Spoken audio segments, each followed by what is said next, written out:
Donald Trump is in Japan on the next leg of his Asian tour, and he's aiming to forge ties there with the new Prime Minister, Sanae Takaichi. He'll also try to resolve a trade war with China during talks with President Xi Jinping in South Korea. That'll be later this week. Now, after the arrival of Air Force One in Tokyo, the US president was greeted by Emperor Naruhito at the imperial residence. Trump had travelled from Malaysia, where he attended the ASEAN summit. He oversaw the signing of an expanded ceasefire deal there between Thailand and Cambodia, and he left the meeting having clinched a number of trade deals. And we can speak now to William Chou. He's a senior fellow and deputy director of Hudson Institute's Japan chair. Welcome to DW. Thanks so much for your time today. This is going to be the first time that the new Japanese Prime Minister will be meeting President Trump. What will people be watching out for during their meeting?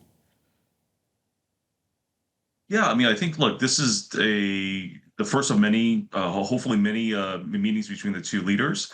I think the expectations are for a good working relation to start, reaffirming past agreements like the trade deal as well as the 550 billion investment fund, and looking forward to cooperation on defense spending and other investment projects. So I think that is sort of what people are looking for in terms of the first meeting. The US has been a long-time ally of Japan, but things aren't quite as smooth as they once were between the two governments. Talk to us, if you would, about some of the issues that they're currently grappling with. Sure, I think there are two. One is essentially the rate of Japanese defense increase, right? I think after NATO countries increased their defense spending to 5%, I think there's expectation that Asian allies, including Japan, will have to increase theirs as well.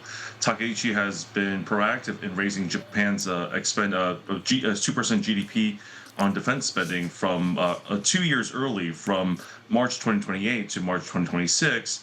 But likely there will be more discussions on possibly increasing it further in the future.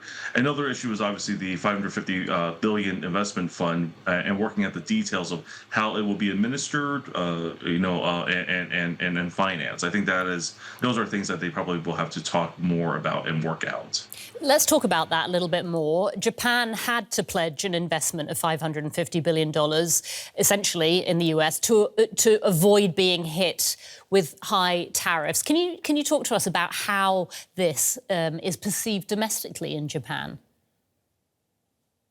Sure. I think within Japan, I think there's a lot of curiosity and a lot of questions. Based on my conversations around town, I'm currently in Tokyo right now. I think part of the challenge is the fact that I think the Japanese government has been reticent to give more details than it's ready to do so.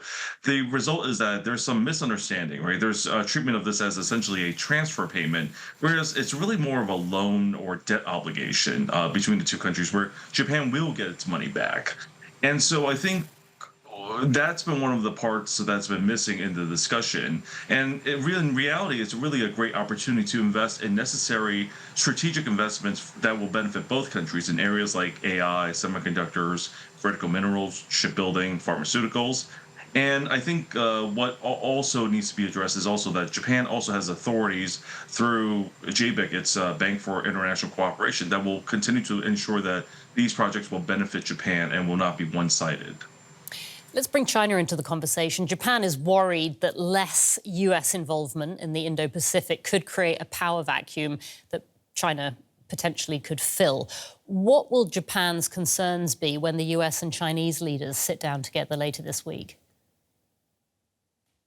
Sure. Well, I think Secretary Rubio has already addressed some of these concerns, right? He's made sure that any trade deal that occurs between the U.S. and the U.S. and China will not affect Taiwan's status. The other thing is that I think what Japan is concerned about or careful, sort of wary or watching very closely is the desire to ensure that if there's a short-term resolution to some of the rare earths and legacy semiconductor export controls that China has put on that are vital to Japanese as well as American industries.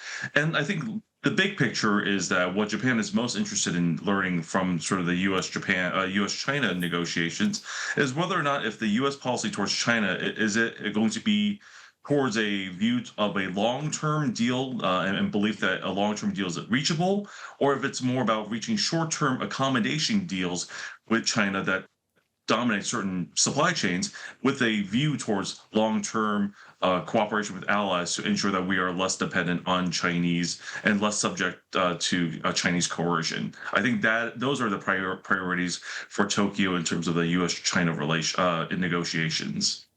William Chou, Senior Fellow and Deputy Director of Hudson Institute's Japan Chair. Thank you so much for speaking to us. Of course, thank you.